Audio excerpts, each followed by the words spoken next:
Did you know there was a time when Kawasaki bikes were synonymous with a noisy cloud of blue smoke and a reputation for humiliating everything on wheels? In 1969, Kawasaki introduced their two-stroke triples, bikes that sounded like a swarm of chainsaws and accelerated faster than most cars could dream of. From the compact 250cc to the ferocious 750cc, these machines weren't just fast, they were legends. Join us as we explore the untold story of Kawasaki's wildest creations. The birth of the two-stroke triple. The Kawasaki two-stroke triples, produced from 1968 to 1980, played an important role in motorcycle history.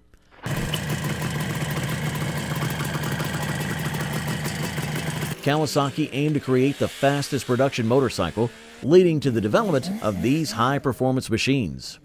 The late 1960s saw the birth of Kawasaki's two-stroke triple with the introduction of the H1 Mach 3, which shook the motorcycle industry with its powerful acceleration and impressive speed. This marked a shift in Kawasaki's strategy, as the company sought to dominate the market by focusing on lightweight, high-speed motorcycles. During the late 1960s, the motorcycle industry was undergoing rapid changes. Companies like Harley-Davidson, Triumph, and Norton, which had dominated the market with medium to large four-stroke engines, began facing competition for smaller, more agile two-strokes. Yamaha's R3 350cc parallel twin was an example of this shift, but the Kawasaki triples caught everyone off guard with their extraordinary performance. The H1 Mach 3 stood out as a street bike capable of completing a quarter mile in just under 13 seconds and reaching speeds of just over 100 miles per hour. Its acceleration was unmatched, but its handling and braking capabilities fell short compared to its competitors.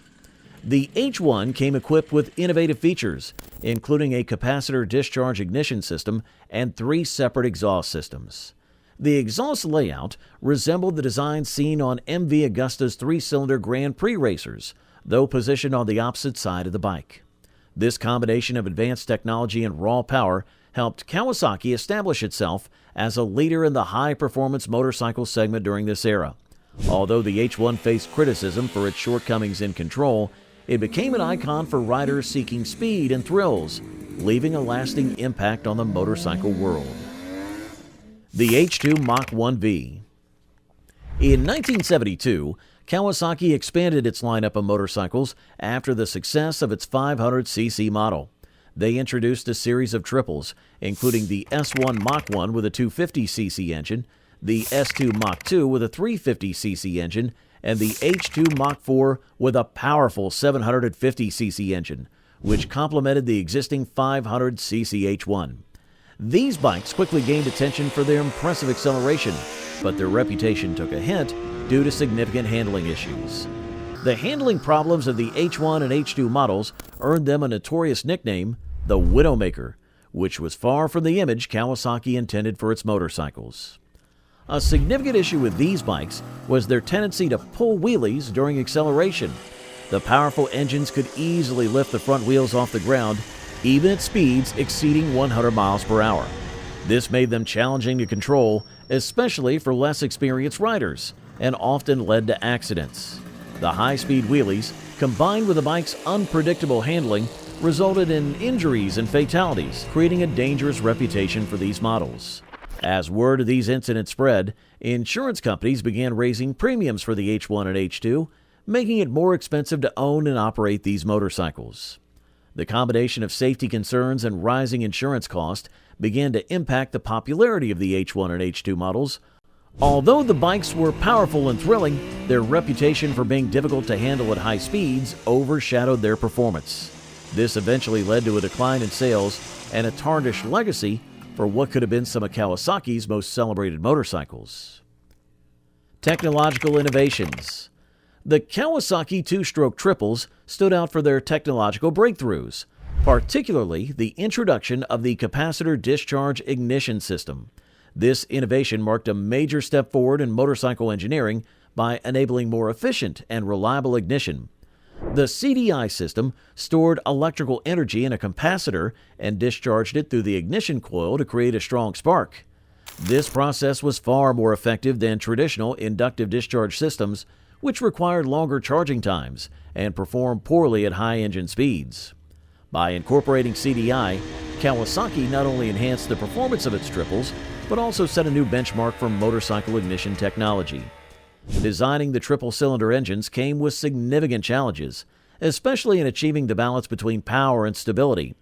Heat management posed a serious issue, as the inline-3 configuration produced a large amount of heat that needed efficient dissipation to avoid engine overheating. Kawasaki engineers optimized the cooling system to maintain high performance and ensure reliability.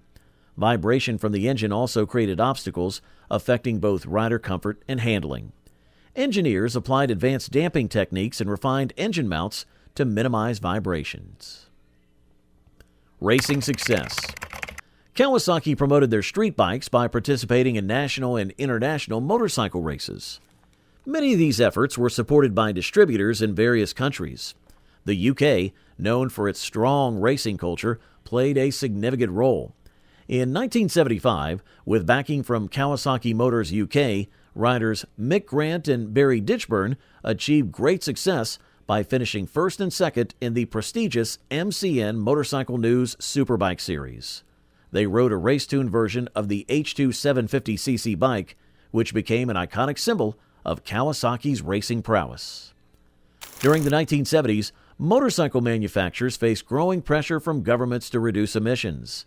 These regulations pushed companies to make significant changes to their products, leading to the gradual removal of two-stroke engines from production lines. Kawasaki, known for its two-stroke machines, began phasing them out as well. In the United States, the KH500, developed from the earlier H1 model, was sold for its final year in 1976, with its last version coded A8. The smaller KH250 continued until 1977, labeled as Model B2, while the KH400 remained available until 1978 as Model A5. In Europe, the KH series had a slightly longer presence. The 250cc and 400cc versions of the KH line were available until 1980, reflecting their popularity in that market. These motorcycles left a lasting impact on enthusiasts and racers, showcasing Kawasaki's engineering capabilities and commitment to high-performance bikes. Although the era of two-stroke machines came to an end due to regulatory challenges, the models of this period remain celebrated for their innovation and racing success. Popular collector's bike. Kawasaki's triple-cylinder motorcycles became highly sought after by collectors, with their value depending on rarity and condition. A 1969 H1 500 Mach 3 in excellent original condition often sold for around $10,000 due to its historical importance and strong performance. The KH500 Model A8 from 1976, valued at about $5,000, was less expensive but still remained popular among enthusiasts for its unique features and nostalgic appeal. These motorcycles stood out for their distinctive design and advanced technology, which captured the attention of collectors. Kawasaki's two-stroke triples weren't just motorcycles. They were adrenaline-fueled icons that defined an era of speed and rebellion. From their raw power to their unmistakable roar, they left a lasting legacy. Which legendary bike would you ride if given the chance? Don't forget to like, share, and subscribe for more.